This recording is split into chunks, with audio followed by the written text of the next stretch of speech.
Assalamualaikum warahmatullahi wabarakatuh.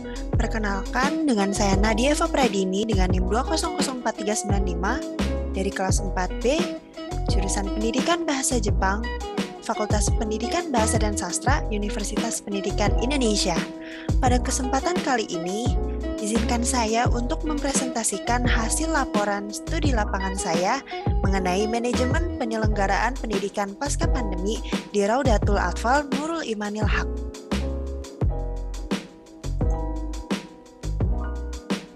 Sebagai pendahuluan, saya akan menjelaskan mengenai pandemi COVID-19.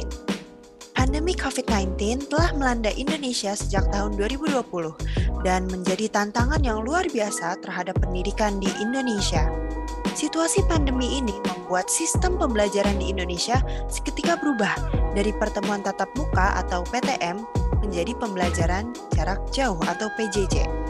Saat ini, dunia pendidikan Indonesia mulai mengalami proses masa transisi terhadap keadaan pandemi COVID-19. Di beberapa institusi dan sekolah, kegiatan belajar mengajar diberlakukan pertemuan tatap muka secara bertahap dengan memperhatikan protokol kesehatan pencegahan COVID-19 yang ketat. Melihat keadaan ini, saya ingin meneliti perkembangan pendidikan dalam jenjang pendidikan anak usia dini di salah satu taman kanak-kanak di Kota Cirebon.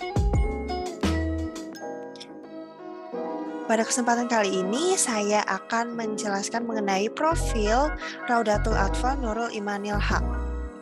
Oke, RA atau Raudatul Atfal ini berlokasi di Jalan Pembangunan 8 nomor 11 RT 1 RW 5 Kota Cirebon.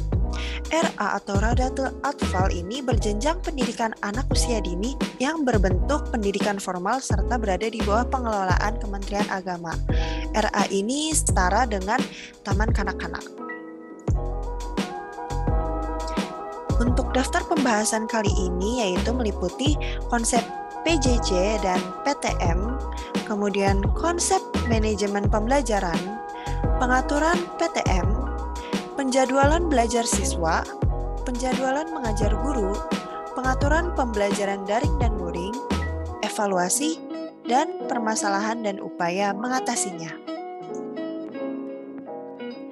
Baik, untuk konsep PJJ atau pembelajaran jarak jauh adalah sebuah upaya untuk masalah pendidikan dengan keterbatasan antara pengajar atau tutor dengan peserta didik untuk bertatap muka dengan mengadakan pembelajaran yang memisahkan antara tenaga pengajar dengan peserta didik dengan bantuan media cetak atau elektronik seperti email, video konferensi, soft file yang berisi materi yang dapat diakses oleh peserta didik tanpa adanya batasan waktu dan letak geografis.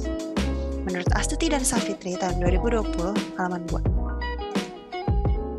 Kemudian untuk konsep PTM atau pembelajaran tatap muka merupakan pembelajaran yang memungkinkan interaksi pendidik dan peserta didik dalam satu lingkungan dengan tujuan untuk memberikan pengalaman belajar langsung kepada peserta didik.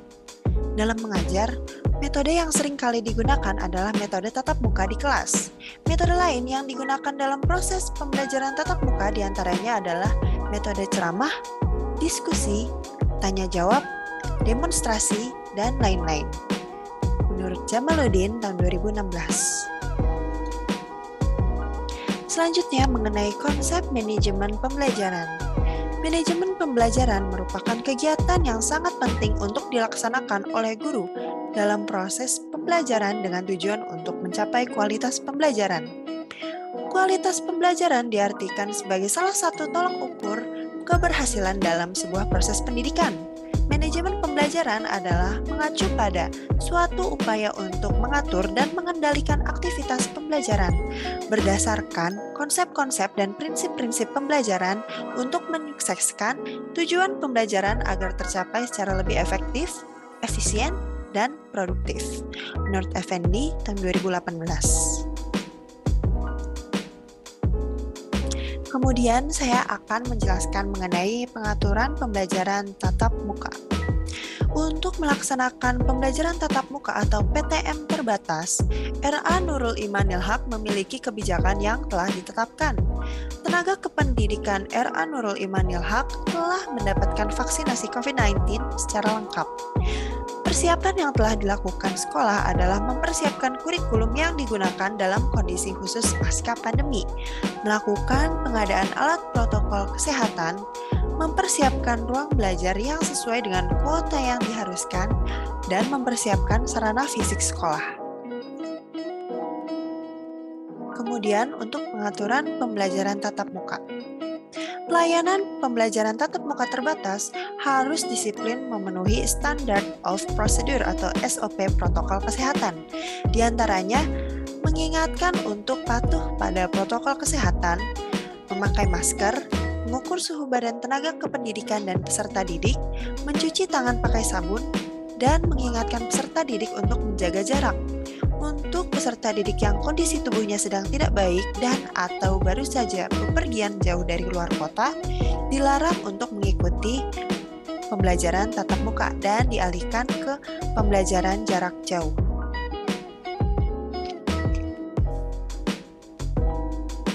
Kemudian saya akan menjelaskan penjadwalan belajar siswa. RA Nurul Imanil Haq memiliki 4 ruang kelas untuk peserta didik.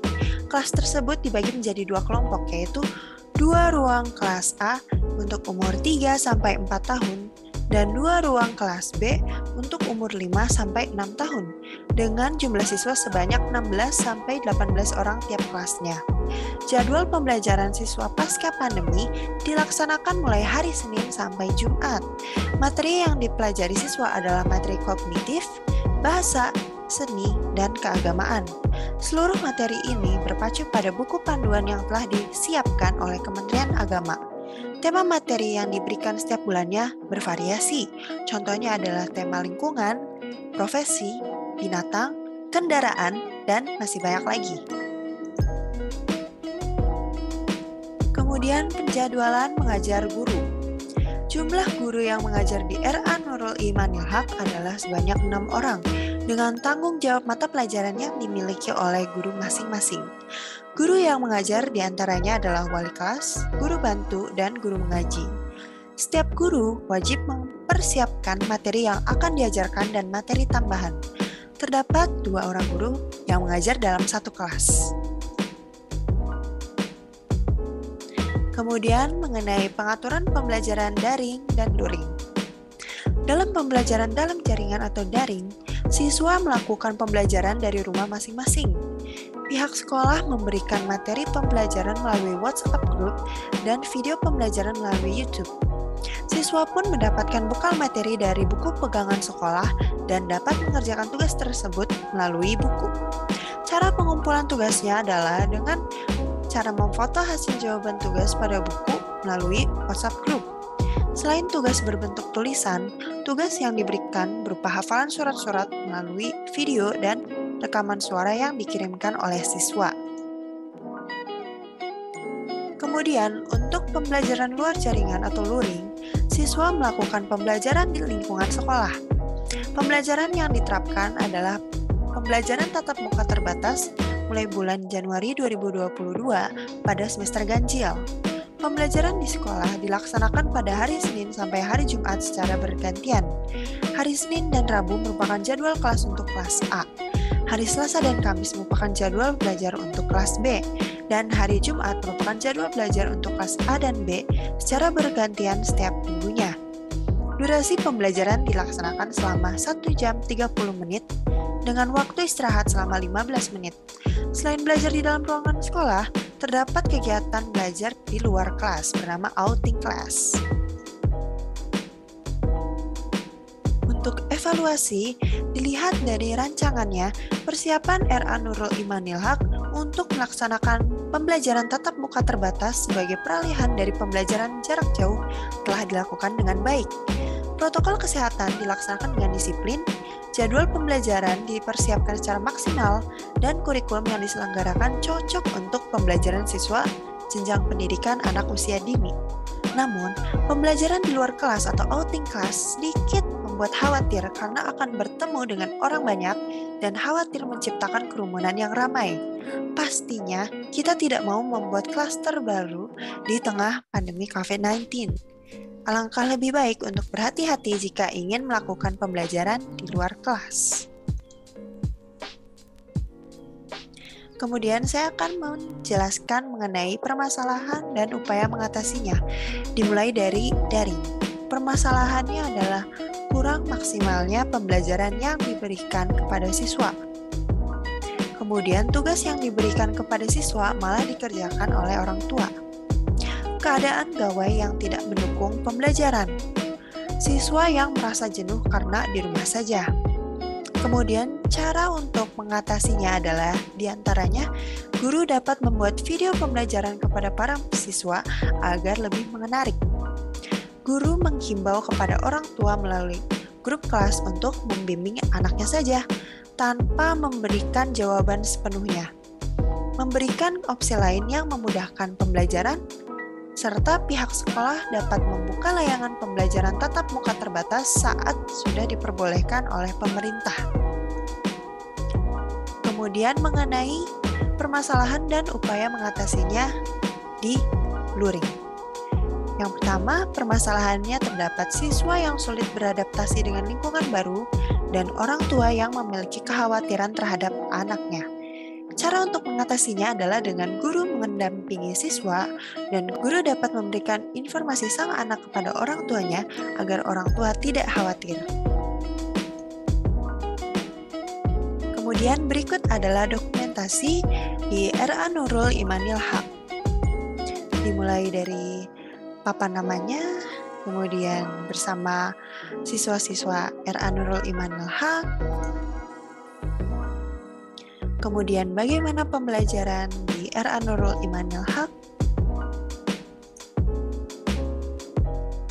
Dan berikut adalah taman bermainnya.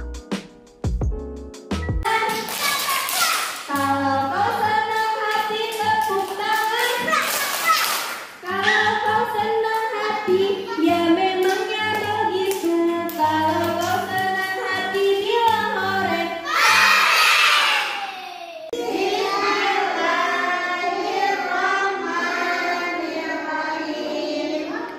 Doa buka puasa. Allahumma lakasumtu wa bika amantu wa ala. Allahu Akbar. Bacaannya Subhana rabbiyal azim wa bihamdihi. Ayo, Subhana rabbiyal azim wa bihamdihi. Baik, sekian penjelasan dari saya, kurang lebihnya mohon maaf. Wabillahi taufik walhidayah. Wassalamualaikum warahmatullahi wabarakatuh.